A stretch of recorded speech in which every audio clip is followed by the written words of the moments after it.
98.6 megahertz आवाज विश्वासको।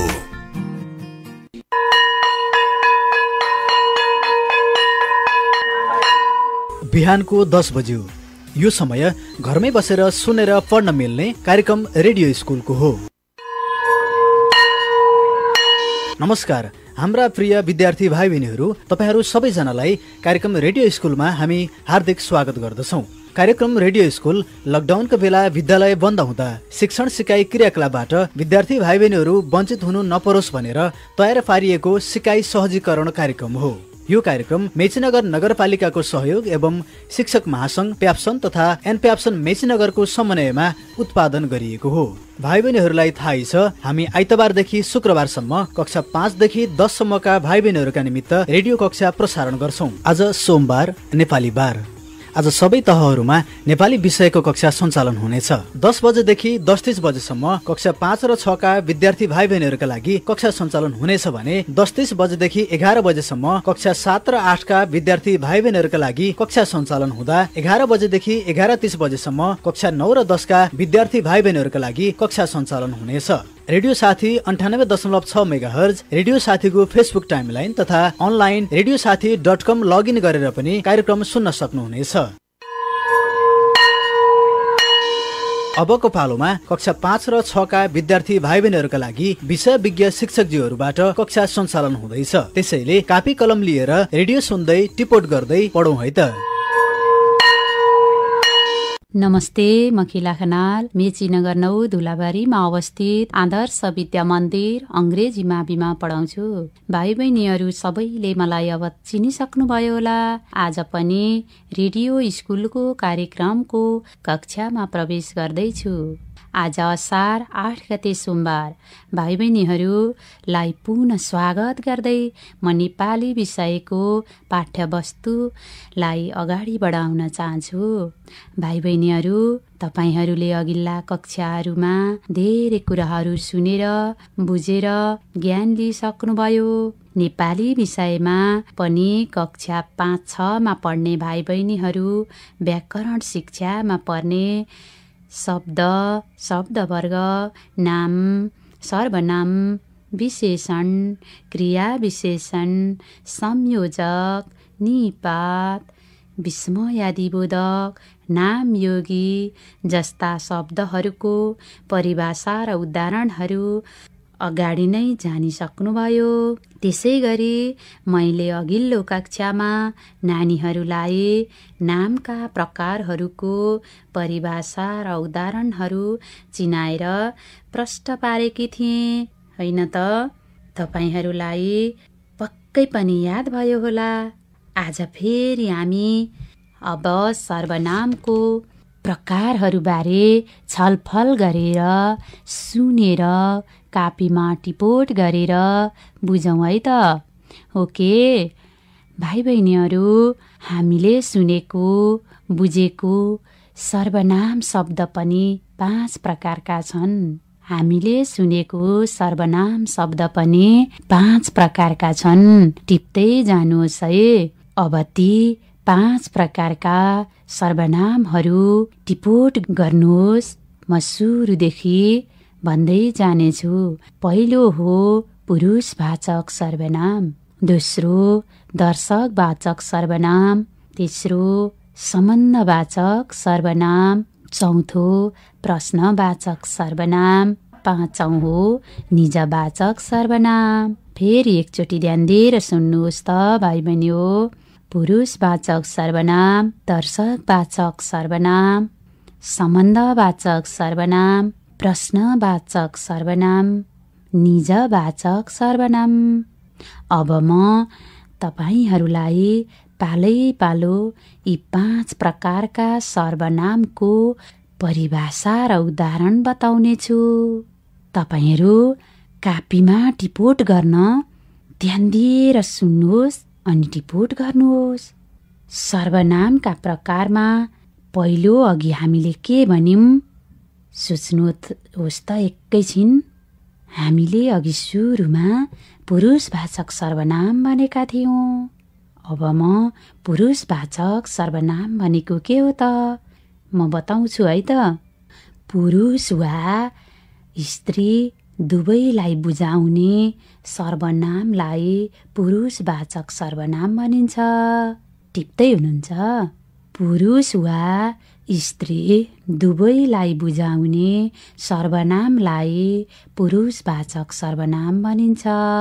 अब त टिपिसक्नुभयो होला। अब पुरुषवाचक सर्वनाम शब्दहरू के हुन् त? जस्तो म, हामी, त, तिमी जस्ता सर्वनाम शब्द पुरुष र स्त्री दुवैलाई बुझाउन प्रयोग गरिन्छ।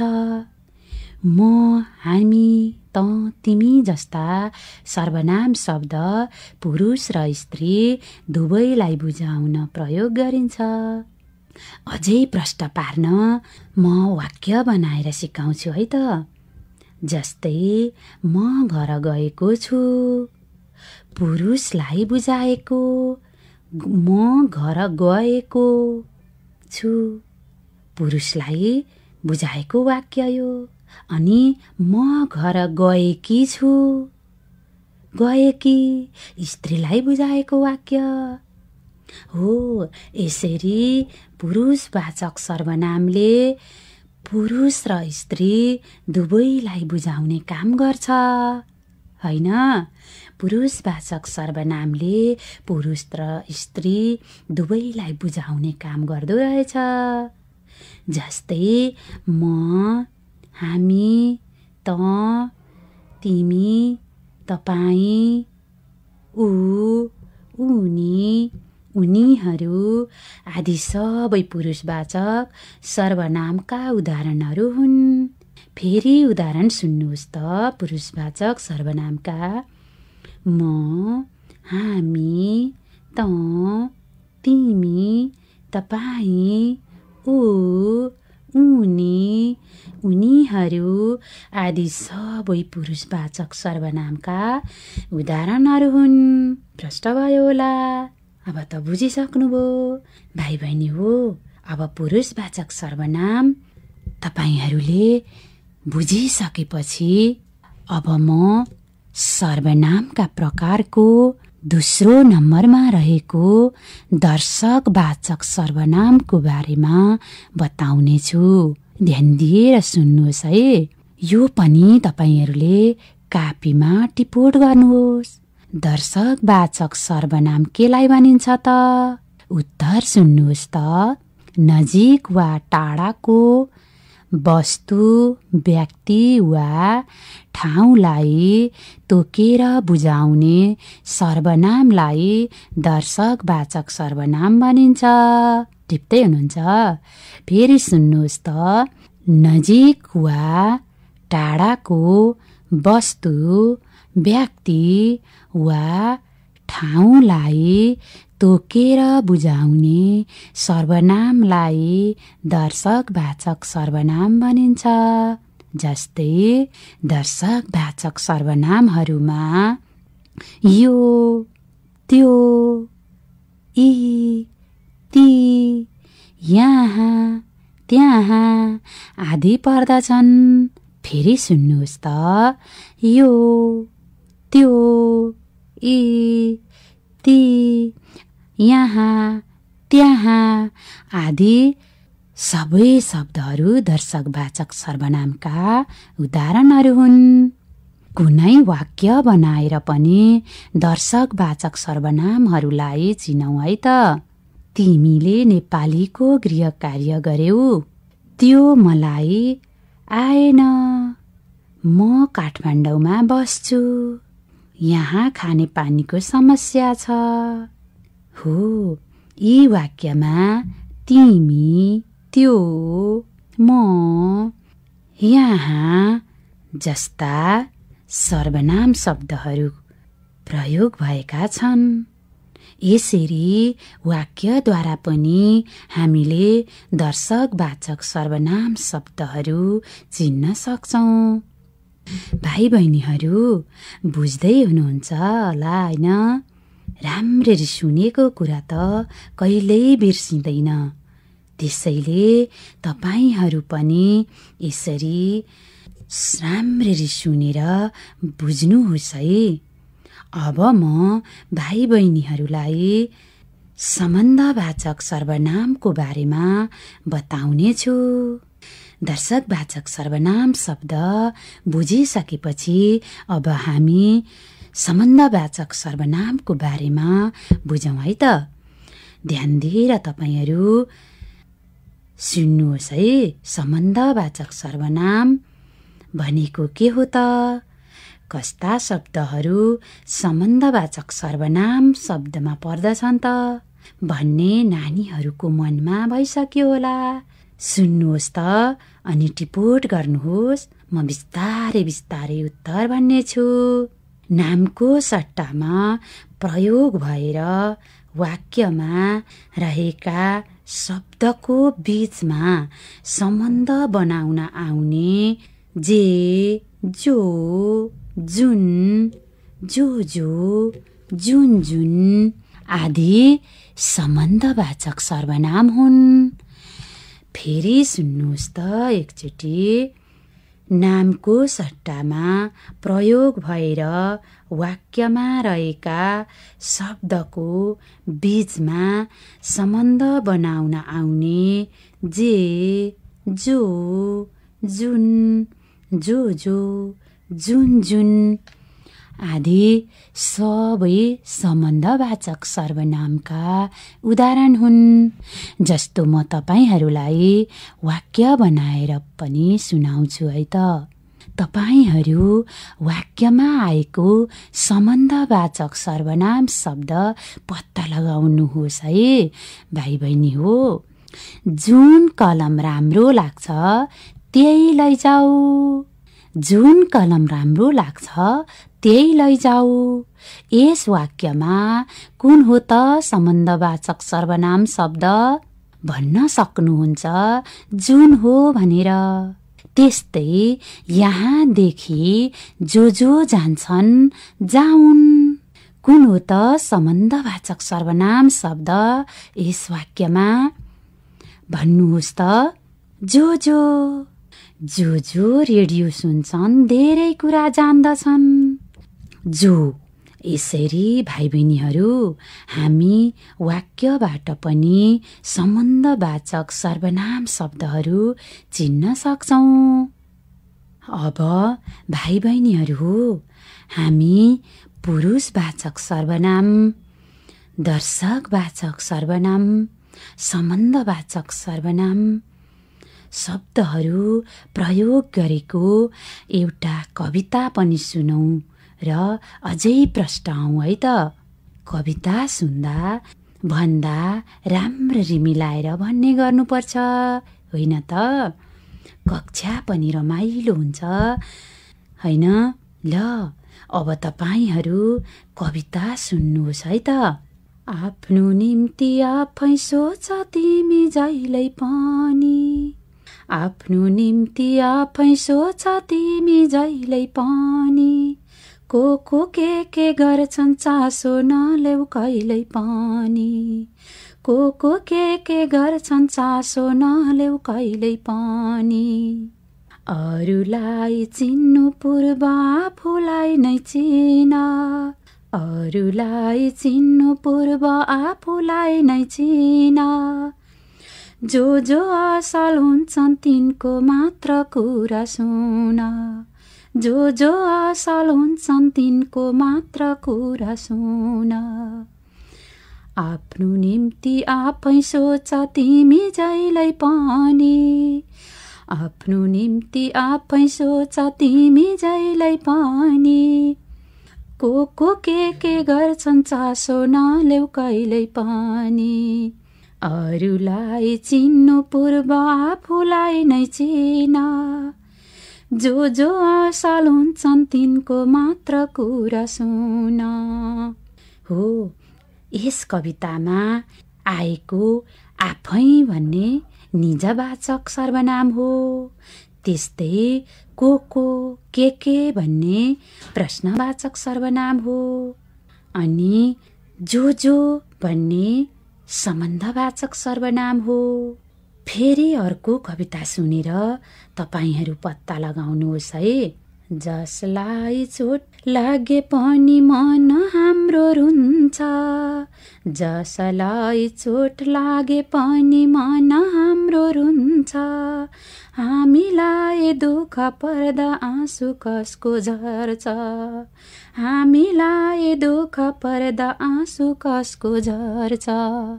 त भन्दा म ठुलो भन्ने अहम राख्नुहुन्न, त भन्दा म ठुलो भन्ने अहम राख्नुहुन्न, आफू भन्दा ठुलासँग मुख लाग्नुहुन्न, आफू भन्दा ठुलासँग मुख लाग्नुहुन्न।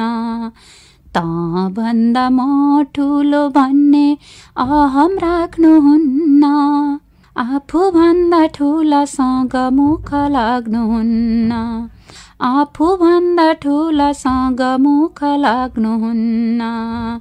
यस कवितामा कुन कुन हुन् त सर्वनाम शब्द? त भन्ने पुरुषवाचक सर्वनाम शब्द हो। म पनि पुरुषवाचक सर्वनाम शब्द हो। यी राम्रा केटी राम्रा हुन् देख्दा लाग्छ उस्तै, यी राम्रा केटी राम्रा हुन् देख्दा लाग्छ उस्तै, राम्रा मान्छे हुन्छन् साँच्चै हजुर तपाईँ जस्तै, राम्रा मान्छे हुन्छन् साँच्चै हजुर तपाईँ जस्तै। यी ती भनेर कवितामा प्रयोग भएका शब्द दर्शकवाचक सर्वनाम शब्द हुन्। हो, यसरी भाइ बहिनीहरू हामी कविता बनाएर लेखेर पनि सबै प्रकारका सर्वनाम शब्द चिन्न सक्छौँ। भाइ बहिनी हो, एकैछिन रमाइलो गरेपछि अब हामी फेरि सर्वनामका प्रकारमा चौथो नम्बरमा रहेको प्रश्नवाचक सर्वनामको बारेमा बुझौँ है त। ओके, म उत्तर भनिदिन्छु, तपाईँहरू कापीमा टिपोट गर्दै जानुहोस् है। प्रश्नवाचक सर्वनाम भनेको नामको सट्टामा प्रयोग भएर प्रश्न बुझाउन आउने सर्वनाम शब्द नै प्रश्नवाचक सर्वनाम हो।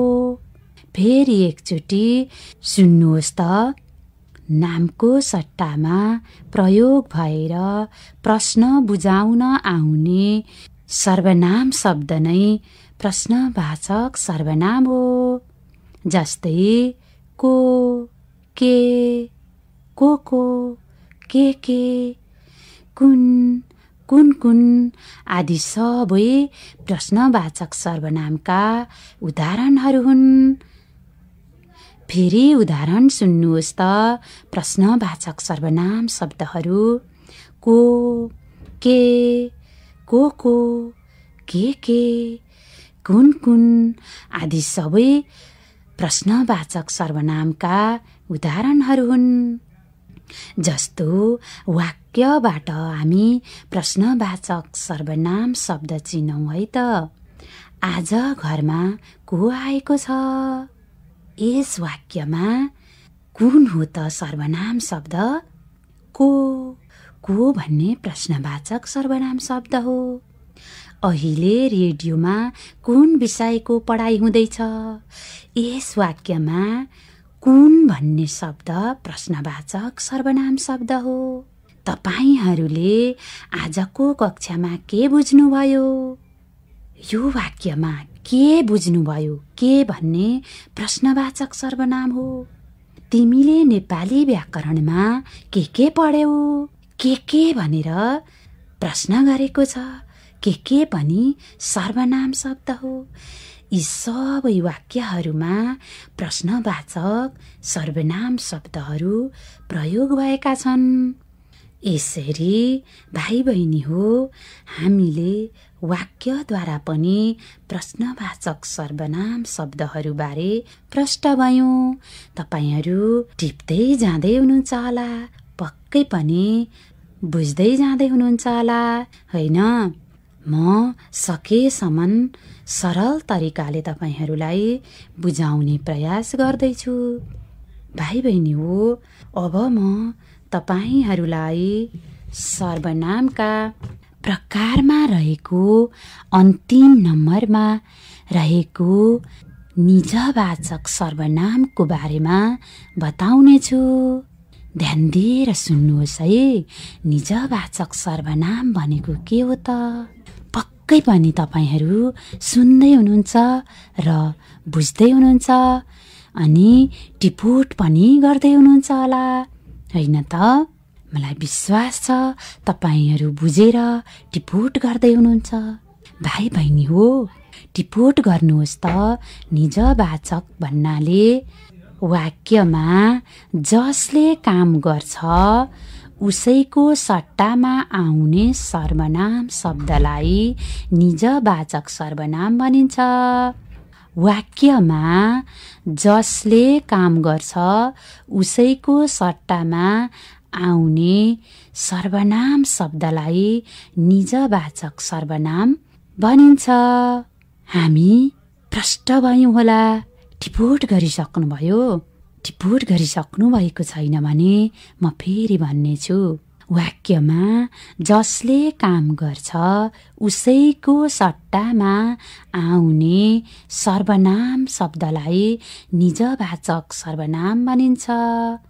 जस्तै आफू, आफ्नो, आफै, आफू त जस्ता शब्दहरू निजवाचक सर्वनाम शब्दका उदाहरणहरू हुन्। फेरि एकचोटि सुन्नुहोस् त अनि टिपोट पनि गर्नुहोस् है। आफू, आफ्नो, आफै, आफू त जस्ता शब्दहरू निजवाचक सर्वनाम शब्दका उदाहरणहरू हुन्।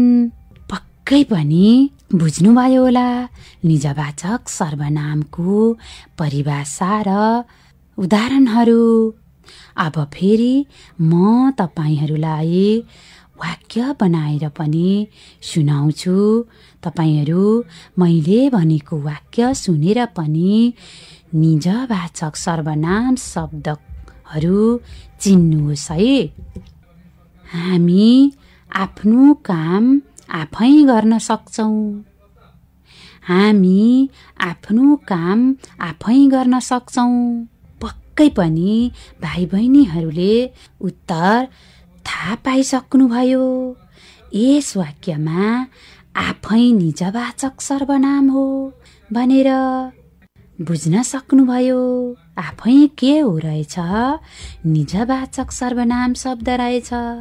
त्यस्तै अर्को वाक्य आफू त मन लगाएर पढिन्छ। यस वाक्यमा आफू के हो? निजवाचक सर्वनाम शब्द हो।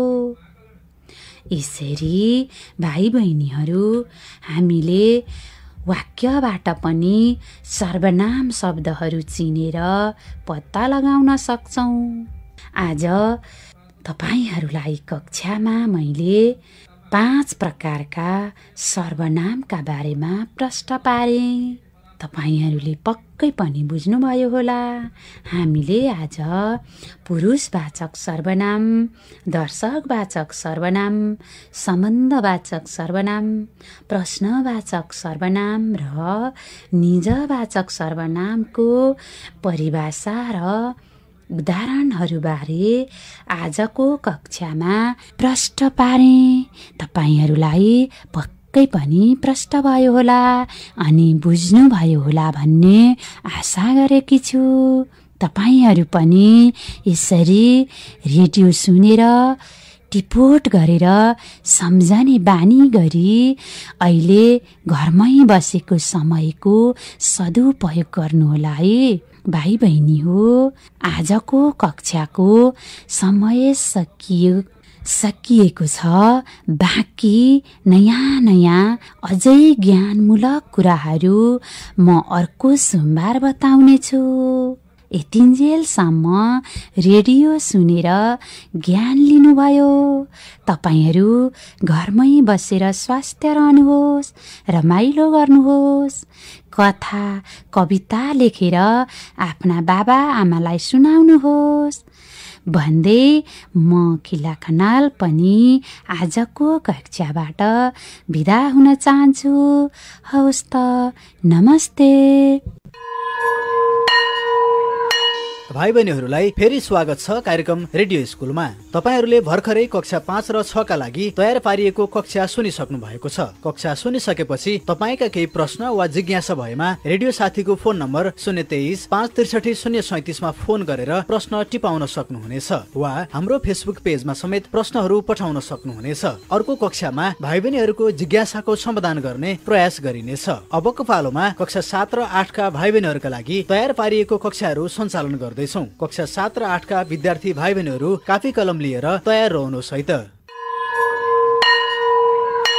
रेडियो साथी 98.6 मेगाहर्ज काँकरभिट्टाबाट हरेक आइतबारदेखि हरेक शुक्रबारसम्म प्रसारण हुने रेडियो स्कुल कार्यक्रममा सम्पूर्ण विद्यार्थी भाइ बहिनीहरूलाई रेडियोबाटै स्वागत गर्न चाहन्छु। रेडियो स्कुल कार्यक्रममा म भाइ बहिनीहरूको रेडियो शिक्षक अथवा रेडियो सहजकर्ता मदन अधिकारी भाइ बहिनीहरूको घरमा रेडियो मार्फत उपस्थित भइसकेको छु र कक्षा 7 र 8 मा अध्ययनरत भाइ बहिनीहरूलाई नेपाली विषयको पाठ्यवस्तुसँग सम्बन्धित सहजीकरण कार्यक्रम भाइ बहिनीहरू माझ लिएर उपस्थित भएको छु। विद्यार्थी भाइ बहिनीहरू, अहिले हामी रेडियो मार्फत तपाईँहरू माझ जोडिएका छौँ। हामी गत 2 हप्तादेखि भाइ बहिनीहरूलाई पदवर्गसँग सम्बन्धित विविध अभ्यासहरू, विविध कार्यहरू हामी लिएर आइरहेका छौँ र आज हामी पदवर्गको तेस्रो कक्षामा उपस्थित भएका छौँ। कक्षा 7 र 8 मा अध्ययनरत भाइ बहिनीहरूको लागि उपयुक्त हुने किसिमका पदवर्ग सम्बन्धीका अभ्यासहरू लिएर उपस्थित भएको छु। भाइ बहिनीहरू, गत हप्ता हामीले पदवर्गका विभिन्न अभ्यासहरू सम्बन्धी छलफल गरेका थियौँ। त्यसमा हामीले क्रियायोगी, नामयोगी, क्रियापद लगायतका पदहरूसँग सम्बन्धित छलफल भएको थियो गत हप्ताको कक्षामा र त्योभन्दा अगाडि भाइ बहिनीहरू हामीले नाम विशेषणसँग सम्बन्धित विभिन्न छलफलहरू गरेका थियौँ र आज भाइ बहिनीहरूको लागि संयोजक, विस्मयबोधक, निपात लगायतका पदहरूको विषयमा हामी छलफल गर्नेछौँ। भाइ बहिनीहरूको साथ रहनेछ र यही अभ्यासबाट भाइ बहिनीहरूले आफ्नो शब्द सम्बन्धी शाब्दिक विकास, त्यसै गरी पदहरू कसरी प्रयोग भएका हुन्छन्, वाक्यमा प्रयोग भएका पदहरूलाई कसरी वर्गीकरण गरिन्छ लगायतका विषय सम्बन्धी भाइ बहिनीहरूले केही जानकारी प्राप्त गर्नुहुनेछ। ल त भाइ बहिनीहरू, अब हामी संयोजकसँग सम्बन्धित केही अभ्यासहरू हेर्नेछौँ।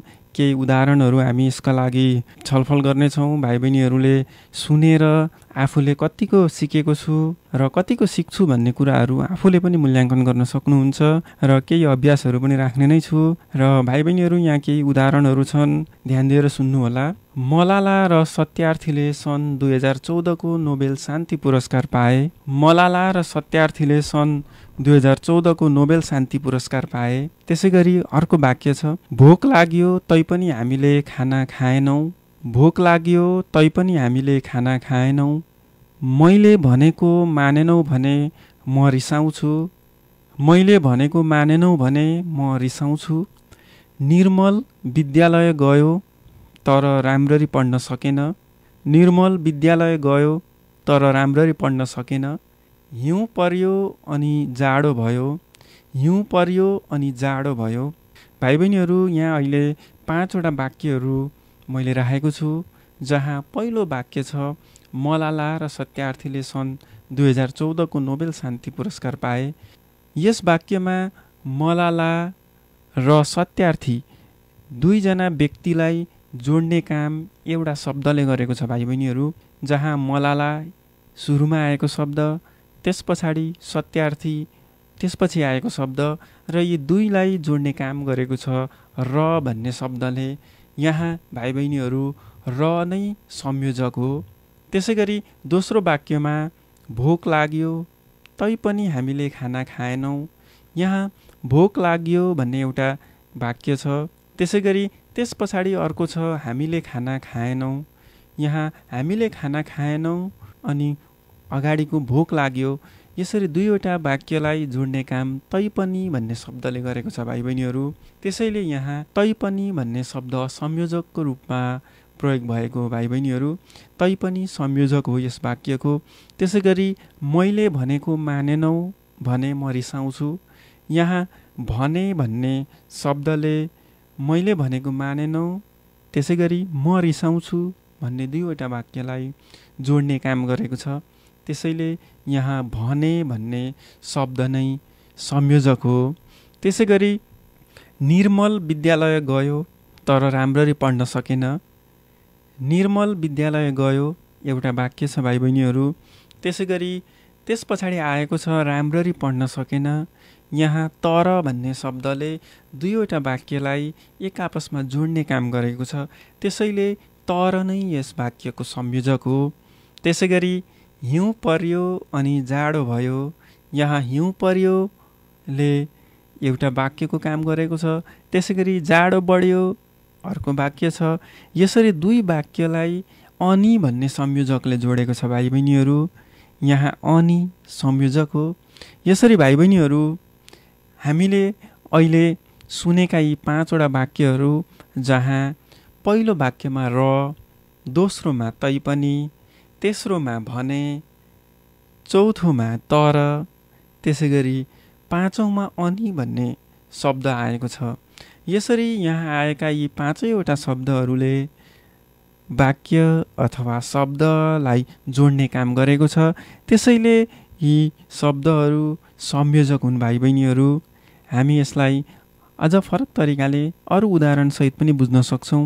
यसरी हामी के भन्न सक्छौँ भने दुई वा दुईभन्दा बढी शब्द वा वाक्य जोड्न प्रयोग हुने र, तैपनि, भने, तर, अनि, त्यसैले, किनकि, तापनि, किनभने, अथवा, कि, वा तथा जस्ता शब्दलाई हामी संयोजक भनेर चिन्दछौँ भाइ बहिनीहरू।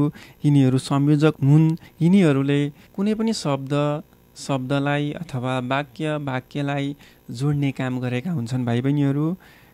यसरी हामी पदवर्गमा संयोजकलाई यसरी हामी छुट्याउन सक्छौँ। भाइ बहिनीहरूलाई परीक्षामा आउन सक्छ रेखाङ्कित शब्दहरूको पदवर्ग छुट्याऊ अथवा छुट्याउनुहोस् भनेर, र हामीले त्यहाँ संयोजक पनि भेट्न सक्छौँ, क्रियायोगी पनि भेट्न सक्छौँ, नामयोगी पनि भेट्न सक्छौँ। र वाक्यमा प्रयोग भएका शब्दहरूलाई हामी कसरी प्रयोग भएको छ त्यही अनुसार विभिन्न वर्गहरूमा वर्गीकरण गर्न सक्छौँ। भाइ बहिनीहरू यहाँ केही अरू अभ्यासहरू छन्, वाक्यहरू छन्, त्यहाँबाट तपाईँहरूले संयोजक छुट्याउन सक्नुहुनेछ। म केही राख्छु है त भाइ बहिनीहरूको लागि। सुरक्षा र प्रतीक्षा अति मिल्ने साथी हुन्, त्यसैले कहिल्यै झगडा गर्दैनन्। सुरक्षा र प्रतीक्षा अति मिल्ने साथी हुन्, त्यसैले कहिल्यै झगडा गर्दैनन्। यस वाक्यमा भाइ बहिनीहरू संयोजक के छन् भाइ बहिनीहरूले छुट्याउन सक्नुहुन्छ? पक्कै पनि छुट्याइसक्नु भयो होला। सुरक्षा र प्रतीक्षा यहाँ दुईवटा शब्द छन्, दुईजना साथीका दुईवटा नाम छन्। सुरक्षा र प्रतीक्षा यहाँ दुईजनाको बिचमा आएको छ अथवा दुईवटा शब्दको बिचमा आएको छ र भन्ने शब्द। यो शब्द यस वाक्यको संयोजक हो। त्यसै गरी भाइ बहिनीहरू अर्को पनि संयोजक यहीँ छ। सुरक्षा र प्रतीक्षा अति मिल्ने साथी हुन्, त्यसैले कहिल्यै झगडा गर्दैनन्। यहाँ त्यसैले भन्ने अर्को शब्द पनि छ। यो शब्द पनि भाइ बहिनीहरू संयोजक हो। त्यसै गरी भाइ बहिनीहरू अर्को पनि वाक्य छ, ध्यान दिएर सुन्नुहोला। यहाँबाट पनि भाइ बहिनीहरूले आफूले कतिको सिक्दैछु, आफूले बुझे कि बुझिनँ भनेर आफ्नो मूल्याङ्कन गर्न सक्नुहुन्छ। आत्ममूल्याङ्कन गर्न यो पनि एउटा माध्यम हुनसक्छ। उमेश विद्यालय आउँछ कि आउँदैन भन्ने दुविधामा हामी पर्यौँ। उमेश विद्यालय आउँछ कि आउँदैन भन्ने दुविधामा हामी पर्यौँ। यहाँ उमेश विद्यालय आउँछ कि आउँदैन, आउँछ कि आउँदैन, यहाँ आउँछ र आउँदैन भन्नेलाई कि भन्ने संयोजकले जोडेको छ भाइ बहिनीहरू। त्यसै गरी भन्ने भन्नेले अर्को वाक्यलाई जोडेको छ। यसरी यहाँ कि र भन्ने गरेर जम्मा दुईवटा संयोजक उपस्थित भएका छन् यस वाक्यमा। त्यसै गरी भाइ बहिनीहरू अर्को एउटा वाक्य पनि रहेको छ जहाँ कतिवटा संयोजक छन् भाइ बहिनीहरूले रेडियो सुनी छुट्याउन सक्नुहुनेछ। भुवन अनि पवन मिलेर घर बनाए तर राम्रो बनाउन चाहिँ सकेनन्। भुवन अनि पवन मिलेर घर बनाए तर राम्रो बनाउन चाहिँ सकेनन्। यहाँ हामी छुट्याउन सक्छौँ भुवन अनि पवन, दुईवटा नाम शब्द आएका छन्, भुवन र पवन। भाइ बहिनीहरू, भुवन र पवनलाई जोड्न अनि भन्ने शब्द आएको छ।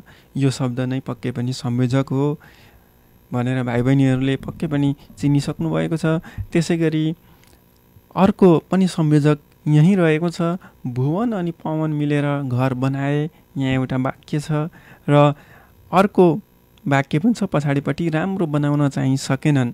यहाँ दुईवटा वाक्यलाई जोड्नका लागि तर भन्ने शब्द आएको छ र यही तर नै अर्को संयोजक रहेको छ भाइ बहिनीहरू यो वाक्यको। यसरी हामी तरलाई संयोजकको रूपमा लिन सक्छौँ। त्यसै गरी अर्को पनि वाक्य छ भाइ बहिनीहरू, तिमीसँगै मिलेर काम गर्न चाहन्छु किनभने तिमी मेरा मिल्ने साथी हौ। तिमी मसँग मिलेर काम गर नत्र म अरूसँग मिलेर काम गर्छु भन्दै खड्ग बाहिर निस्कियो। यसरी भाइ बहिनीहरू यो अलिकति लामो वाक्य छ, यहाँ पनि संयोजकहरू रहेका छन्। तिमीसँगै मिलेर काम गर्न चाहन्छु किनभने तिमी मेरा मिल्ने साथी हौ। यस वाक्यमा भाइ बहिनीहरू किनभने भन्ने शब्द आएको छ। यो किनभने भन्ने शब्द नै यस वाक्यको संयोजक हो भाइ बहिनीहरू। त्यसै गरी अर्को वाक्य पनि रहेको छ, यही वाक्य सँगसँगै अथवा यही अनुच्छेद सँगसँगै आएको, तिमी मसँग मिलेर काम गर नत्र म अरूसँग मिलेर काम गर्छु भन्दै खड्ग बाहिर निस्क्यो। यहाँ नत्र अनि भन्दै भन्ने शब्द दुईवटा शब्द संयोजकका रूपमा उपस्थित भएका छन् र वाक्यहरूलाई यिनीहरूले जोड्ने काम गरेका छन्। यसरी रेडियो सुनेर आफ्नै घरमा बसिरहनुभएका भाइ बहिनीहरू, अहिले हामी रेडियो साथी मार्फत कक्षा 7 र 8लाई उपयुक्त हुने किसिमका नेपाली विषयसँग सम्बन्धित पदवर्ग भन्ने पाठ्यवस्तु लिएर उपस्थित भएको छु। अहिले हामी संयोजकसँग छलफल गर्दैछौँ र केही बेरमा फेरि अर्को पदसँग सम्बन्धी हामी छलफल गर्ने नै छौँ। यसरी भाइ बहिनीहरू, पदवर्गमा संयोजकको अति नै महत्त्वपूर्ण भूमिका रहेको हुन्छ। संयोजक अनि अन्य पदहरूको कस्तो भूमिका रहेको हुन्छ भन्ने कुरा भाइ बहिनीहरूले सुनिरहनु भएको छ। अब भाइ बहिनीहरू, पदवर्ग सम्बन्धी संयोजकसँग सम्बन्धित छलफललाई यतिमै बिट मार्दै अब अर्को पदतर्फ हामी अघि बढौँ। भाइ बहिनीहरू, मसँग अरू केही शब्दहरू छन्, वाक्यहरू रहेका छन्। भाइ बहिनीहरू कस्ता वाक्य हुने, कस्ता शब्दहरू हुन् यो पहिला सुन्नुहोला अनि कस्तो पद आउँदैछ भनेर छुट्याउने कोसिस गर्नुहोला है त। बिचरा प्रकाशका बुबाले धेरै दुःख पाउनु भएछ। बिचरा प्रकाशका बुबाले धेरै दुःख पाउनु भएछ। छ्या, यहाँ त जताततै फोहोर फ्याँकिएको रहेछ। छ्या, यहाँ त जताततै फोहोर फ्याँकिएको रहेछ। स्याबास, सधैँ यसै गरी राम्रो काम गरेर नाम कमाउनु है। स्याबास, सधैँ यसै गरी राम्रो काम गरेर नाम कमाउनु है। आम्मै, यति सानै उमेरमा तिमीले यस्तो राम्रो कविता लेखेछौ त। आम्मै, यति सानै उमेरमा तिमीले यस्तो राम्रो कविता लेखेछौ त। ज्या, मैले त गृह कार्य गरेको अभ्यास पुस्तिका नै ल्याउन भुलेछु। ज्या, मैले त गृह कार्य गरेको अभ्यास पुस्तिका नै ल्याउन भुलेछु। भाइ बहिनीहरू, अघि राखेका वाक्यहरूभन्दा यहाँ अहिले राखेका वाक्यहरू केही फरक प्रकृतिका छन्। यहाँ अब हामी के शब्दसँग छलफल गर्दैछौँ भन्ने कुरा भाइ बहिनीहरूले पूर्व अनुमान पनि गर्न सक्नुहुन्छ। बिचरा भन्ने शब्द आएको छ अगाडि नै, त्यसै गरी छ्या भन्ने शब्द, अनि त्यसै गरी स्याबास भन्ने शब्द, जुन शब्द भाइ बहिनीहरूले आफ्ना अघिल्ला कक्षाहरूमै सुनिसक्नु भएको छ, यसलाई वाक्यमा पनि प्रयोग गरिसक्नु भएको छ। त्यस्तै आम्मै पनि छ, ज्या पनि भन्ने शब्द रहेको छ। वास्तवमा भाइ बहिनीहरू, यहाँ अहिले प्रयोग भएका सबै वाक्यहरू, शब्दहरू जुन हामीले राखेका छौँ यी सबै नै विस्मयबोधक अथवा विस्मयादिबोधक शब्दहरू हुन् भाइ बहिनीहरू। तपाईँहरूको अनुमान ठिक भयो होला। यदि विस्मयबोधक अथवा विस्मयादिबोधक भन्ने अनुमान गर्नुभएको थियो भने हामी पदवर्गमा विस्मयादिबोधक भन्ने शब्दलाई पनि पदवर्ग अन्तर्गत वर्गीकरण गर्छौँ र पदवर्गमा छुट्याउने गर्दछौँ भाइ बहिनीहरू। यसका अतिरिक्त अन्य विभिन्न विस्मयबोधक अथवा विस्मयसूचक अथवा विस्मयादिबोधक शब्दहरू रहेका छन् भाइ बहिनीहरू। दुःख, घृणा, प्रशंसा, आश्चर्य, विस्मय, पीडा, निन्दा, शोक आदि भाव जनाउन प्रयोग हुने शब्दहरू नै विस्मयादिबोधक अथवा विस्मयबोधक शब्दहरू हुन् भाइ बहिनीहरू। बिचरा, छ्या, स्याबास, आम्मै, ज्या, कठै, बरा, आहा, वा, ओहो, आथा, ऐया, धत, स्याबास, उफ, ला, लौन, अरे, आछु, हरे शिव जस्ता शब्दहरूलाई भाइ बहिनीहरू हामी विस्मयबोधक अथवा विस्मयादिबोधक शब्दका रूपमा वाक्यमा प्रयोग गर्छौँ, जसको प्रयोगले हाम्रो वाक्य रसिलो, रमाइलो र अझ रोचक बन्ने गर्दछ। यी वाक्यहरू अथवा यी शब्दहरूलाई हामीले यसअघि पनि प्रयोग गरिरहेका छौँ। जुन शब्दहरू अहिले वाक्यमा आएका छन् भाइ बहिनीहरूले पूर्व अभ्यास पनि गरिसक्नु भएको छ। अब केही यहाँ खाली ठाउँमा विस्मयादिबोधक शब्द प्रयोग गर्ने सम्बन्धी केही अभ्यास रहेका छन् भाइ बहिनीहरू, ध्यान दिएर सुन्नुहोला। अनि कुन ठाउँमा कुन शब्द उपयुक्त हुन्छ त्यो पनि छुट्याउन सक्नुहुनेछ। अहिलेलाई पहिलो वाक्यका रूपमा अथवा अपूर्ण वाक्यका रूपमा म राख्न चाहन्छु खाली ठाउँ। यहाँ त कस्तो राम्रो बगैँचा रहेछ। भाइ बहिनीहरूका लागि शब्द रहेका छन् बिचरा, वा, आथा। खाली ठाउँ यहाँ त कस्तो राम्रो बगैँचा रहेछ। यहाँ बिचरा, वा, आथा जस्ता तीनवटा विस्मयादिबोधक शब्दहरू रहेका छन्। कुन चाहिँ उपयुक्त हुन्छ भाइ बहिनीहरूले अनुमान गरिसक्नु भएको होला। पक्कै पनि तपाईँहरूले अनुमान गर्नुभएको शब्द वा हुनसक्छ। वा, यहाँ त कस्तो राम्रो बगैँचा रहेछ। यो विस्मयादिबोधक शब्द नै यस खाली ठाउँको लागि उपयुक्त शब्द हो र तपाईँहरूले यही अनुमान गर्नुभएको छ भने तपाईँहरूको अनुमान एकदम सही भएको छ। त्यसै गरी खमा दिएको छ अर्को एउटा पुरा नभएको वाक्य छ। भाइ बहिनीहरू ध्यान दिएर सुन्नुहोला। खाली ठाउँ यस्तो नराम्रो काम पनि गर्ने हो। खाली ठाउँ यस्तो नराम्रो काम पनि गर्ने हो। आहा, धत, स्याबास। आहा, धत, स्याबास। यस वाक्यमा कुन चाहिँ विस्मयादिबोधक शब्द उपयुक्त हुन्छ भनेर भाइ बहिनीहरूले अनुमान गर्दै हुनुहुन्छ। यहाँ आहा, धत, स्याबास भन्ने विस्मयादिबोधक शब्दहरू रहेका छन् र पक्कै पनि यहाँ धत भन्ने शब्द नै उपयुक्त हुन्छ र यस वाक्यमा प्रयोग भएको धत भन्ने विस्मयादिबोधक शब्दले यस्तो नराम्रो काम पनि गर्ने हो भनेर कसैले नराम्रो काम गर्न आँटेको छ भने अथवा गरिसकेको छ भने उसलाई सम्झाइ बुझाइ गर्नको लागि धत शब्दको प्रयोग गरेर पनि बुवाआमा अथवा शिक्षकहरूले भाइ बहिनीहरूलाई पक्कै पनि यस अगाडि नै भनिसक्नु भएको होला र यस वाक्यको उपयुक्त शब्द पनि यही नै रहेको छ भाइ बहिनीहरू। अब खाली ठाउँ भराइ अन्तर्गत अर्को पनि एउटा वाक्य रहेको छ, भाइ बहिनीहरू सामु राख्न चाहन्छु। मैले त नेपाली किताब नै ल्याएनछु। खाली ठाउँ छ अगाडि। मैले त नेपाली किताब नै ल्याएनछु।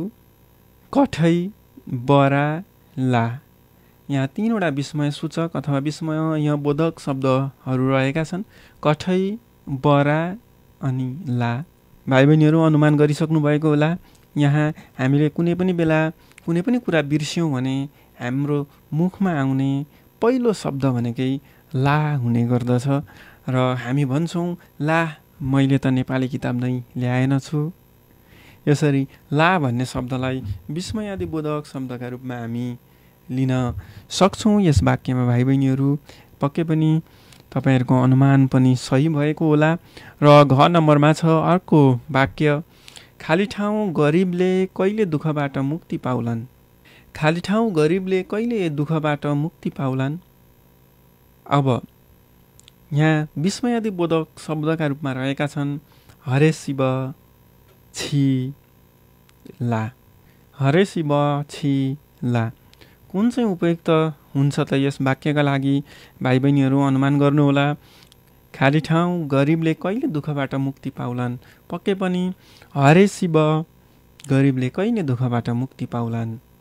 यसरी हामी विस्मयादिबोधकलाई उपयुक्त ढङ्गबाट कुन वाक्यका लागि उपयुक्त हुन्छ भनेर वाक्यहरू पढेर पनि हामी छुट्याउन सक्छौँ। अर्को पनि छ, खाली ठाउँ यस्तो जाडोमा कसरी रात बिताउनु होला। खाली ठाउँ यस्तो जाडोमा कसरी रात बिताउनु होला। ऐया, आछु, आत्था कुन चाहिँ शब्द उपयुक्त हुन्छ पक्कै पनि तपाईँहरूले अनुमान गरिसक्नुभयो होला। जाडो भन्ने बित्तिकै हामी आछु भन्ने शब्दको प्रयोग गर्छौँ। आछु यस्तो जाडोमा कसरी रात बिताउनु होला। पक्कै पनि आछु भन्ने शब्द नै यस वाक्यका लागि उपयुक्त शब्द हो भाइ बहिनीहरू। अथवा यहाँ विस्मयबोधक शब्दका रूपमा आछु भन्ने शब्द प्रयोग भएको छ। त्यसै गरी अर्को एउटा वाक्य पनि छ भाइ बहिनीहरूका लागि, खाली ठाउँ यो उकालो चढ्न धेरै गाह्रो भयो। खाली ठाउँ यो उकालो चढ्न धेरै गाह्रो भयो।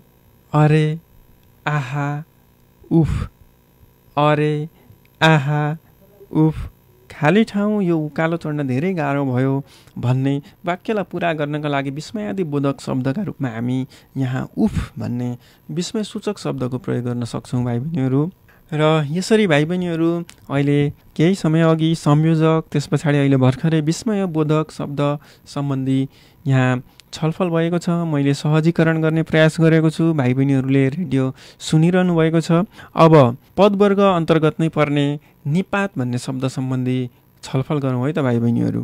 निपात जसलाई भाइ बहिनीहरूले कक्षा 5-6 देखि नै प्रयोग गरिरहनु भएको छ, सुनिरहनु भएको छ। अझ आफूले सुनेका कुरा, आफूले प्रयोग गरेका कुराहरू कतिका ठिक थिए अथवा कसरी प्रयोग गर्नु पर्थ्यो ती सम्बन्धी केही भाइ बहिनीहरूलाई म जानकारी गराउने छु। र अब केही समय निपात सम्बन्धी छलफल गरौँ है त भाइ बहिनीहरू। निपात पदवर्ग अन्तर्गत पर्ने अन्तिम पद रहेको छ र त्यस पछाडि पदवर्गको अभ्यास हामी सक्नेछौँ। र अहिलेलाई भाइ बहिनीहरू निपातसँग सम्बन्धित केही छलफल गरौँ। तपाईँ हाम्रो घरमा आउनुहोस् न, तपाईँ हाम्रो घरमा आउनुहोस् न। शिक्षण त यसपालि प्रथम भएछ, शिक्षण त यसपालि प्रथम भएछ। जसले राम्रोसँग पढ्छ त्यसले नै जीवनमा सुख पाउँछ, जसले राम्रोसँग पढ्छ त्यसले नै जीवनमा सुख पाउँछ। म आइन भने तिमीहरू रिसाउने पो हौ कि, म आइन भने तिमीहरू रिसाउने पो हौ कि। यहाँ 4वटा वाक्यहरू मैले अभ्यासका रूपमा अथवा छलफलका क्रममा राखेको छु भाइ बहिनीहरू। पहिलो वाक्यमा अन्तिममा, वाक्यको अन्तिममा न भन्ने शब्द आएको छ। त्यसै गरी दोस्रो वाक्यमा त भन्ने शब्द आएको छ, जुन शब्द बीचमा अथवा सुरुको शब्दभन्दा ठिक पछाडि दोस्रो शब्दका रूपमा आएको छ। त्यसै गरी तेस्रो वाक्यमा भाइ बहिनीहरू दोस्रो उपवाक्यको पहिलो शब्दको पछाडि नै भन्ने शब्द आएको छ। त्यसै गरी चौथो शब्दमा पो अनि कि भन्ने 2वटा शब्दहरू आएका छन्। यहाँ न, त, नै, पो, कि जस्ता शब्दहरू नै निपात हुन् भाइ बहिनीहरू। पक्कै पनि अनुमान गरिसक्नु भएको छ। यी निपात नभए तापनि वाक्य त बन्द छन्, तर वाक्यलाई रसिलो, मिठो अनि सुन्दर बनाउनका लागि निपातको ठुलो भूमिका रहेको हुन्छ भाइ बहिनीहरू। त्यसैले हामी निपात भन्ने शब्दलाई अथवा पदलाई पनि वाक्यमा मिठास ल्याउनका लागि हामी प्रयोग गर्ने गर्दछौँ। यसका अतिरिक्त अरू पनि निपातहरू रहेका छन्, हामी सुन्न सक्छौँ, भाइ बहिनीहरू सुन्न सक्नुहुन्छ। खै, त्यसै गरी लौ, रे, नि, क्यारे, ब्यारे, र, ल, है, ह, आ जस्ता शब्द भाइ बहिनीहरू निपात शब्दहरू हुन्। यसरी अहिले हामीले पदवर्गसँग सम्बन्धित संयोजक, विस्मयबोधक अनि निपातसँग सम्बन्धित अभ्यासहरू अथवा क्रियाकलापहरू सम्बन्धी छलफल गरिरहेका छौँ। अब उपयुक्त निपात राखी खाली ठाउँ भर्नका लागि भाइ बहिनीहरूका लागि 2वटा वाक्यहरू म यहाँ राख्दैछु। तिमी नआए म रिसाउँछु। न, नै, नि कुन ठिक हुन्छ भाइ बहिनीहरू अनुमान गर्नुहोला। त्यसै गरी आज पनि पानी पर्छ। खै, क्यारे, आ कुन ठिक होला भाइ बहिनीहरू उपयुक्त शब्द प्रयोग गर्नुहोला। त्यसै गरी भाइ बहिनीहरू यहाँ पदवर्ग सम्बन्धी म भाइ बहिनीहरूका लागि 2-3वटा वाक्यहरू राख्नेछु र त्यो सम्बन्धी पनि छलफल गराउनेछु। ध्यान दिएर सुन्नुहोला। जाँचमा अथवा परीक्षामा आउन सक्छ। रेखाङ्कित शब्दहरूको पदवर्ग पहिचान गरी लेख्नुहोस्। मिहिनेती मानिसले सधैँ सफलता पाउँछ, त्यसकारण ऊ सुखी हुन्छ रे। यहाँ मिहिनेती मानिस सधैँ पाउँछ, त्यसकारण रे जस्ता शब्दहरूमा रेखाङ्कन गरिएको छ भाइ बहिनीहरू। जहिले पनि हामीले पदवर्ग छुट्याउँदाखेरि वाक्यलाई दोहोर्याएर तेह्र्याएर पढेर मात्र कुन शब्द कुन पद हो भनेर छुट्याउन सक्छौँ भाइ बहिनीहरू। त्यस कारणले गर्दा नआत्तिकन वाक्यमा प्रयोग भएको शब्दलाई हामी मूल्याङ्कन गर्नुपर्दछ, हेर्नुपर्छ अनि बल्ल पदहरू छुट्याउनुपर्छ भाइ बहिनीहरू। यहाँ मिहिनेती मानिसले सधैँ सफलता पाउँछ, त्यसकारण ऊ सुखी हुन्छ रे भन्ने एउटा वाक्य रहेको छ। यहाँ मानिस भन्ने एउटा शब्द छ, जुन शब्द नाम शब्द हो भाइ बहिनीहरू। यो नाम शब्दको विशेषता बोकेर मिहिनेती भन्ने शब्द आएको छ, त्यसैले यो मिहिनेती यस वाक्यको विशेषण शब्द हो भाइ बहिनीहरू। त्यसै गरी सधैँ भन्ने शब्द आएको छ, यो क्रियायोगी हो अथवा क्रिया विशेषण हो। त्यसै गरी सफलता पाउँछ, यहाँ पाउँछ भन्ने शब्द छ, यो पाउँछले वाक्य टुङ्ग्याउने काम गरेको हुनाले यो क्रियापद हो। त्यसै गरी त्यसकारण ऊ सुखी हुन्छ रे भन्ने अर्को वाक्य रहेको छ, यहाँ ऊ सुखी हुन्छ रेलाई जोड्ने काम गरेको छ त्यसकारण भन्ने शब्दले। त्यसकारण यो त्यसकारण भन्ने शब्द संयोजक शब्द हो। त्यसै गरी अन्त्यमा आएको रे चाहिँ निपात शब्द हो भाइ बहिनीहरू। त्यसै गरी हामी अर्को वाक्य पनि हेर्न सक्छौँ, सुन्न सक्छौँ। यहाँ छ, तिमी हाम्रो विश्वास गर्छौ भन्ने मलाई पहिल्यै थाहा थियो। तिमी हाम्रो विश्वास गर्छौ भन्ने मलाई पहिल्यै थाहा थियो। तिमी भाइ बहिनीहरू यहाँ रेखाङ्कित गरिएका शब्दहरू छन्। तिमी, हाम्रो, विश्वास भन्ने पहिल्यै थियो। तिमी यहाँ यस वाक्यको सर्वनाम शब्द हो भाइ बहिनीहरू। हाम्रो विशेषण हो, विश्वास नाम हो, भन्ने संयोजक हो, पहिल्यै क्रियायोगी हो भने थियो चाहिँ क्रियापद हो भाइ बहिनीहरू। यहाँ हाम्रो हामी थियो भने सर्वनाम हुन्थ्यो, तर हामीमा रो थपिएर हाम्रो भएकाले यो हाम्रो भन्ने शब्द चाहिँ विशेषण हो भाइ बहिनीहरू।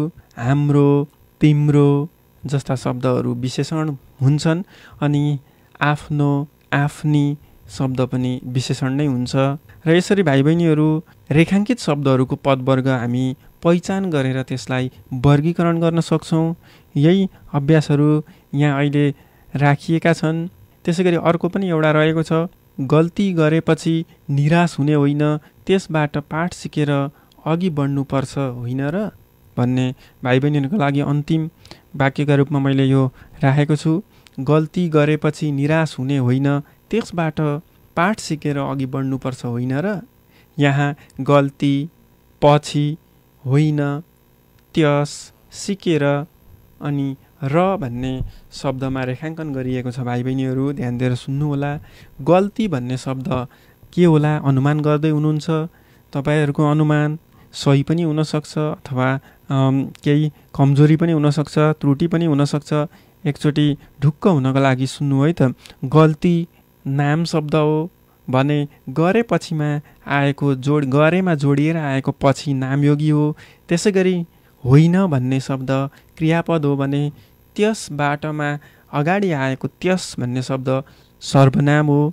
त्यसै गरी सिकेर भन्ने शब्द क्रियायोगी हो भने र भन्ने शब्द यहाँ निपातको रूपमा आएको छ।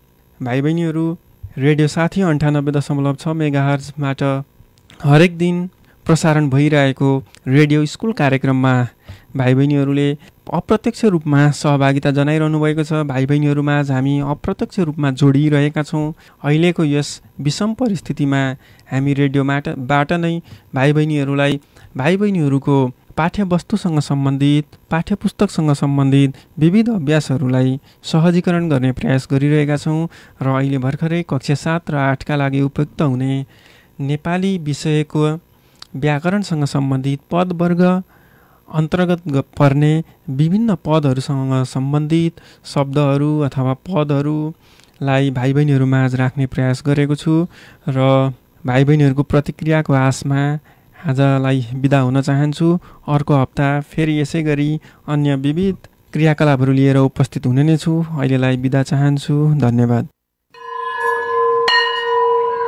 भाइ बहिनीहरू, तपाईहरू अहिले कार्यक्रम रेडियो स्कुल सुन्दै हुनुहुन्छ। कक्षा सुनिसकेपछि तपाईका केही प्रश्न वा जिज्ञासा भएमा रेडियो साथीको फोन नम्बर 023 563 037 मा फोन गरेर प्रश्न टिपाउन सक्नुहुनेछ वा हाम्रो फेसबुक पेजमा समेत प्रश्नहरू पठाउन सक्नुहुनेछ। अर्को कक्षामा भाइ बहिनीहरूको जिज्ञासाको समाधान गर्ने प्रयास गरिनेछ। अब आजको अन्तिम कक्षामा कक्षा 9 र 10 का विद्यार्थी भाइ बहिनीहरूका लागि कक्षा सञ्चालन हुँदैछ। कक्षा 9 र 10 का विद्यार्थी भाइ बहिनीहरू कापी कलम लिएर तयार रहनुहोस् है त। रेडियो स्कुल कार्यक्रममा सम्पूर्ण विद्यार्थी भाइ बहिनीहरू तथा अभिभावकज्यूहरूमा नेपाली विषयको शिक्षक म दामोदर ढुङ्गेलको हार्दिक नमस्कार।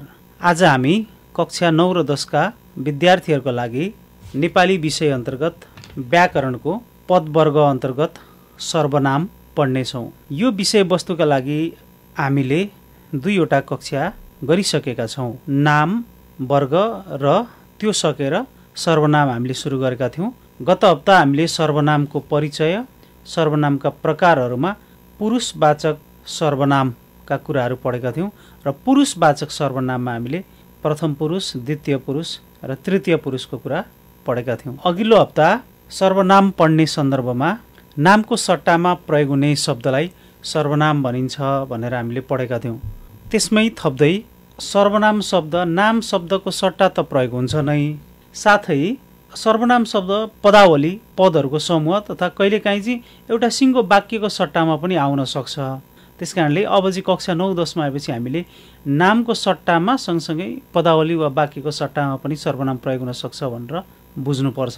सर्वनामका प्रकारहरूमा पुरुषवाचक सर्वनाम, दर्शकवाचक सर्वनाम, सम्बन्धवाचक सर्वनाम, प्रश्नवाचक सर्वनाम र निजवाचक सर्वनाम रहेका छन् र यस अन्तर्गत हामीले पहिलो पुरुषवाचक सर्वनाम गत हप्ता पढेका छौँ। पुरुषवाचक सर्वनाममा प्रथम पुरुष, द्वितीय पुरुष र तृतीय पुरुष। म एकपल्ट यसलाई पुनरावृत्ति गर्छु। पुरुष वा स्त्री नामका सट्टामा प्रयोग हुने सर्वनामलाई पुरुषवाचक सर्वनाम भनिन्छ। पुरुषवाचक सर्वनाम 3 प्रकारका छन् भनेर हामीले पढेका थियौँ। प्रथम पुरुष बोल्ने व्यक्ति प्रथम पुरुष हुन्छ, जस्तै म, हामी।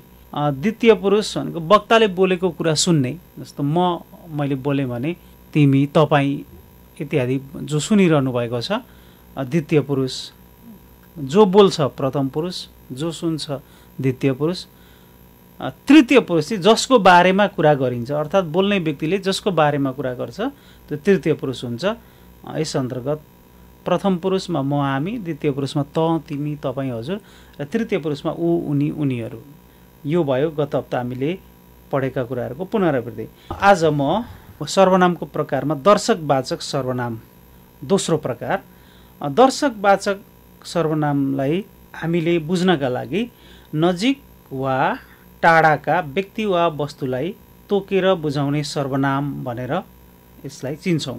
त नजिक वा टाढाका, नजिकमा पनि हुन सक्यो, टाढा पनि हुन सक्यो। जस्तो यो, यी, यिनीहरू भयो भने त्यो नजिकको बुझाउने भयो। त्यो, ती, तिनीहरू भयो भने त्यो टाढाको वस्तु बुझाउने भयो। यसरी दर्शकवाचक सर्वनाम यो, यी, यिनीहरू, त्यो, ती, तिनीहरू अर्थात् यसले नजिक वा टाढाका व्यक्ति वा वस्तुलाई तोकेर बुझाउने काम गर्छ। विद्यार्थी भाइ बहिनीहरू, यसलाई कपीमा टिप्नका लागि म एकपटक पुनरावृत्ति गर्छु। लेख्नुहोस् त, नजिक वा टाढाका व्यक्ति वा वस्तुलाई तोकेर बुझाउने सर्वनामलाई दर्शकवाचक सर्वनाम भनिन्छ। जस्तै यो, यी फेरि यलाई बढाइकर गर्नुहोस् है, अ आ इ को इ होइन है, दीर्घ इ होइन, यो य बढाइकर इ, यिनीहरू, त्यो, ती, तिनीहरू, यो भयो दर्शकवाचक सर्वनाम। यसपछि तेस्रो प्रकारमा सम्बन्धवाचक सर्वनाम। लेख्नुहोस् त, सम्बन्धवाचक सर्वनाम। यो सम्बन्धवाचक भन्ने बित्तिकै यसले के गर्छ भने व्याकरणमा यो सर्वनामको प्रयोग चाहिँ यो उपवाक्यहरू जोड्दा प्रयोग हुने सर्वनाम हो। पहिले यसको परिचय लेखौँ। एउटा उपवाक्यको अर्को उपवाक्यसँग सम्बन्ध जोड्दा प्रयोग हुने सर्वनाम सम्बन्धवाचक सर्वनाम हो। जस्तै यो जस्तै चाहिँ उदाहरण लेख्नुहोस् त, जे खान मन लाग्छ त्यही खाऊ, जे खान मन लाग्छ त्यही खाऊ। यो वाक्यमा दुईवटा वाक्य छन् हैन। जस्तो जे खान मन लाग्छ त्यही खाऊ भने यसमा दुईटा क्रियापद छन् हैन, एउटा लाग्छ छ, अर्को खाऊ, दुईटा समापिका क्रिया छ। त्यसकारणले यो वाक्यलाई हामीले छुट्याउने नि दुईटा स्वतन्त्र वाक्यहरू बन्छन्। त्यसकारणले गर्दाखेरि यहाँनिर दुईटा वाक्य भएको हुनाले अघि हामीले त्यो परिभाषामा उपवाक्य भन्यौँ, यस्तैलाई भनेको। जस्तो मन लागेको खानेकुरा खाऊ भन्न खोजेको नि त एउटै वाक्य बनाउँदा त, तर यसलाई दुईटा बनाउँदाखेरि त के हो त भन्दाखेरि मन लाग्छ खाऊ यस्तो भयो। अब यो दुईटालाई जोड्ने हो भने चाहिँ जे खान मन लाग्छ त्यही खाऊ भयो। जे भन्नेले चाहिँ यसलाई जोडिदियो दुईटा वाक्यलाई हैन। जे चाहिँ सर्वनाम हुन्छ, यहाँ दुईटा वाक्यको सम्बन्ध जोड्ने भएको हुनाले जेलाई सम्बन्धवाचक सर्वनाम भयो। अब कसरी चाहिँ यो सर्वनाम भयो त भन्दा जे खान मन लाग्छ, जे खान त तोकेको छ, त्यसले त खानेकुरा भन्न खोजेको, खानेकुराको नाम हुन्छ, नामको सट्टामा आएपछि सर्वनाम हुन्छ। त्यसकारणले यो जे यहाँ सर्वनाम हुन्छ र दुईटा वाक्यको सम्बन्ध जोडेको हुनाले यसलाई सम्बन्धवाचक सर्वनाम बन्यो। जस्तो अर्को उदाहरण पनि हेर्नुहोस्, जोसुकै जाओस् मलाई मतलब छैन। यसमा पनि मतलब छैन एउटा क्रिया, जाओस् अर्को क्रिया छ। यो दुईटा क्रियालाई जोड्ने हुँदा चाहिँ जोसुकै आयो। जोसुकै भनेको त मान्छेलाई बुझाउने हो, मान्छे त नाम हो, त्यसको सट्टामा आयो, त्यो सर्वनाम हो। दुईटा वाक्यलाई सम्बन्ध जोड्ने गरी पनि आयो र नामको सट्टामा पनि प्रयोग भयो। त्यसकारणले गर्दाखेरि यो सम्बन्धवाचक सर्वनाम हो। सम्बन्धवाचक सर्वनामहरूको चाहिँ उदाहरणहरूमा जे, जोसुकै, जेसुकै, जुन, यिनीहरू चाहिँ सम्बन्धवाचक सर्वनाम हुन्। अब यसपछि अर्को प्रकार रहेको छ घमा। लेख्नुहोस् त, पहिलो एउटा प्रकारलाई हामीले पुरुषवाचक सर्वनाम त गत हप्ता पढ्यौँ, दोस्रो प्रकारमा हामीले दर्शकवाचक सर्वनाम भनेर पढ्यौँ, तेस्रो प्रकारमा सम्बन्धवाचक सर्वनाम, र अब अर्को चौथो प्रकारमा चाहिँ प्रश्नवाचक सर्वनाम। लेख्नुहोस् त, प्रश्नवाचक सर्वनाम। अब यो सर्वनामको प्रकारको नाममै यो स्पष्ट हुन्छ कि यसले वाक्यलाई प्रश्नार्थक बनाउँछ। सर्वनाम हो, वाक्यमा प्रयोग भएपछि त्यसले वाक्यलाई प्रश्नार्थक बनाउने भएको हुनाले यसलाई प्रश्नवाचक सर्वनाम बन्यो। यसको परिचय लेख्नुहोस् त, व्यक्ति वा वस्तुका बारेमा, व्यक्ति वा वस्तुका बारेमा प्रश्न गर्दा प्रयोग हुने अथवा वाक्यमा प्रश्न बुझाउने सर्वनाम प्रश्नवाचक सर्वनाम हो। म फेरि दोहोऱ्याउँछु, व्यक्ति वा वस्तुका बारेमा प्रश्न गर्दा प्रयोग हुने अथवा वाक्यमा प्रश्न बुझाउने सर्वनाम प्रश्नवाचक सर्वनाम हो। उदाहरणमा हेरौँ यसलाई। जस्तै घरमा को छ, लेख्नुहोस् त, त्यहाँ घरमा को छ। स्वाभाविक रूपमा यो वाक्यमा प्रश्न हुन्छ, किनभने यसले प्रश्न गरेको छ को छ भनेर। अब यो वाक्यमा को सर्वनाम हो, घरमा को छ भन्दा वाक्यमा आएको को सर्वनाम हो र यो चाहिँ प्रश्नवाचक सर्वनाम हो। कसरी त भन्दा घरमा को छ भन्दाखेरि त्यो त व्यक्तिलाई भनेको, कोही न कोही व्यक्तिको सट्टामा आयो, त्यहाँ व्यक्ति भनेको नाम हो। उसको सट्टामा आयो त्यो सर्वनाम भयो। अनि को छ भनेर चाहिँ निश्चित छैन को छ भन्ने कुरा त। त्यस कारणले यहाँ यसले प्रश्न जनाएको हुनाले यो प्रश्नवाचक सर्वनाम हो।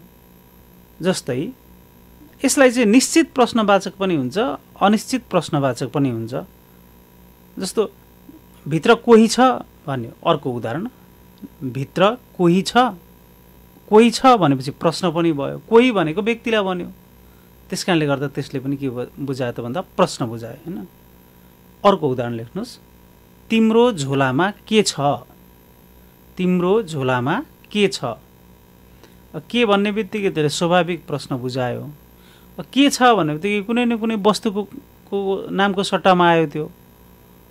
त्यस कारणले गर्दा यो प्रश्नवाचक सर्वनाम भयो। को, कोही, केही, के आदि प्रश्नवाचक सर्वनाम हुन्। जस्तो यहाँ केही शब्दलाई चाहिँ फेरि हामीले एकपटक बुझ्नुपर्ने हुन्छ।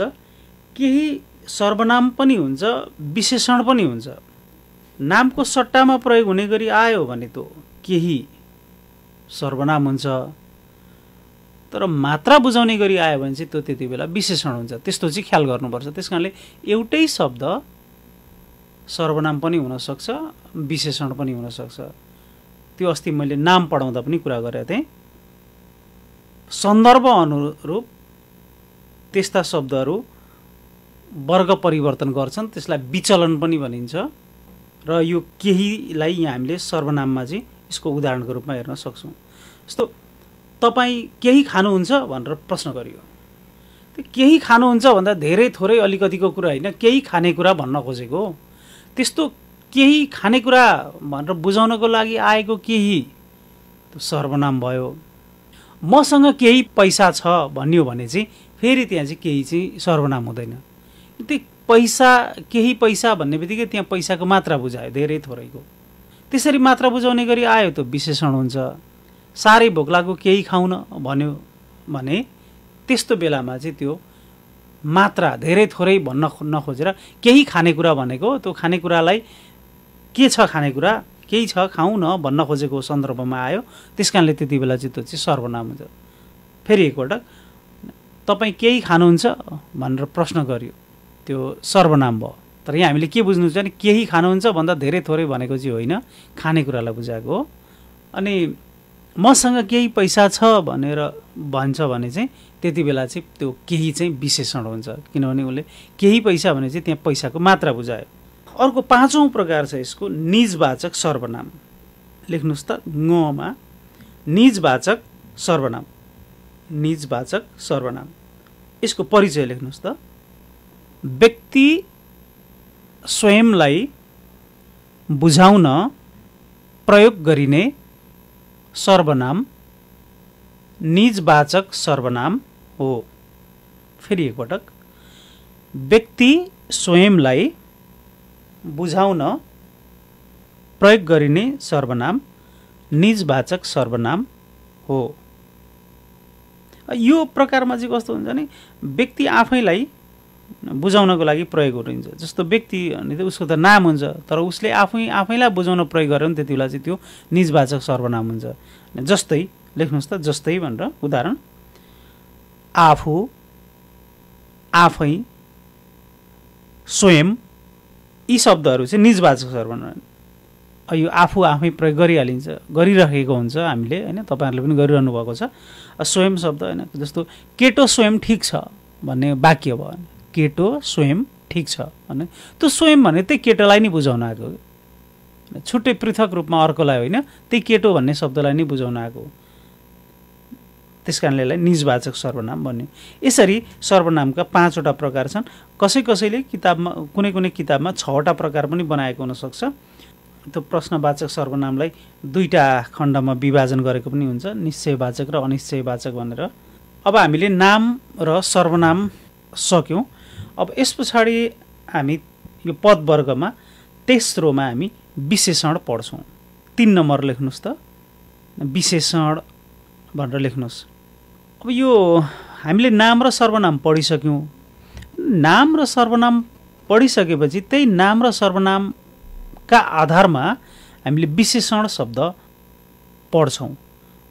विशेषण शब्द पढ्नको लागि हामीले नाम र सर्वनाम शब्द पढ्दाखेरि हामीले सिकेका कुरा त्यसको अवधारणाको आधारमा नै हामीले विशेषणलाई बुझ्ने प्रयास गर्नुपर्छ।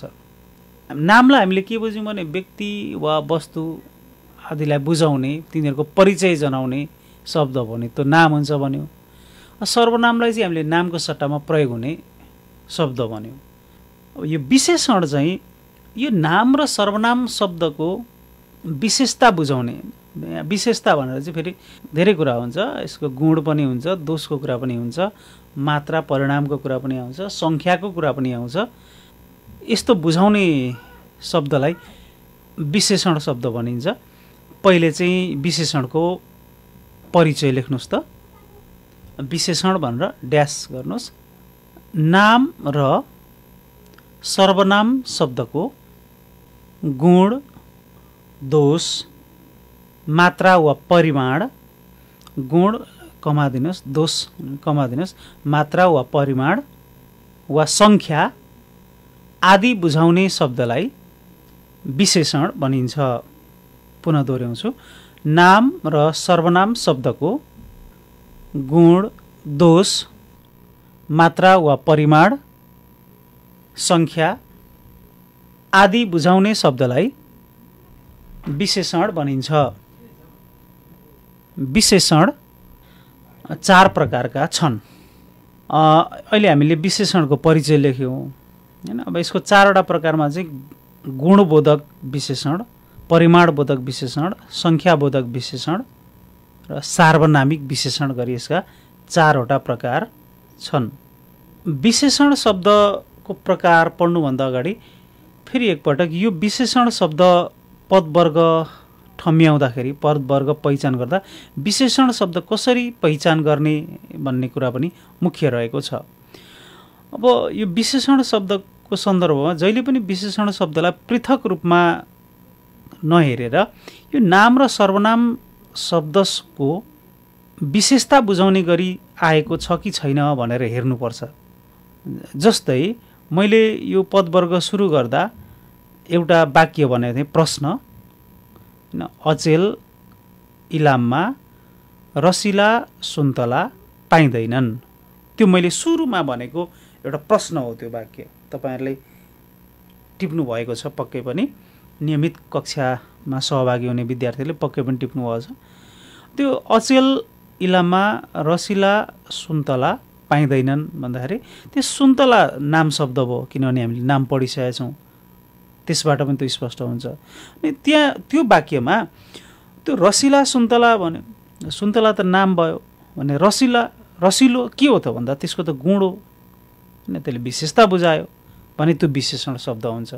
यसरी चाहिँ विशेषण शब्द पहिचान गर्नको लागि नाम वा सर्वनाम शब्दको विशेषता बुझाएको हो भने, अर्थात् विशेषतासँग सम्बन्धित, त्यसमा चाहिँ धेरै हुन्छन् फेरि कुरा चाहिँ, गुण होइन, दोष, आकार हुन्छ, रङ हुन्छ, बानी हुन्छ, आकार हुन्छ, अवस्था हुन्छ, स्वभाव हुन्छ, स्वाद हुन्छ, यस्ता समय हुन्छ, स्थान हुन्छ, विभिन्न कुराहरू यसले चाहिँ बुझाउने काम गर्छ। त्यस कारणले गर्दाखेरि त्योबाट हामी विशेषण शब्दलाई पहिचान गर्न सक्छौँ र विशेषण शब्द त्यसरी पहिचान गर्नुपर्छ। पहिलो लेख्नुहोस् त गुणबोधक विशेषण। पहिलो लेख्नुहोस् गुणबोधक विशेषण। माथि विशेषण 4 प्रकारका छन् भनेर तपाईँहरूले अघि लेख्नु भएको छ।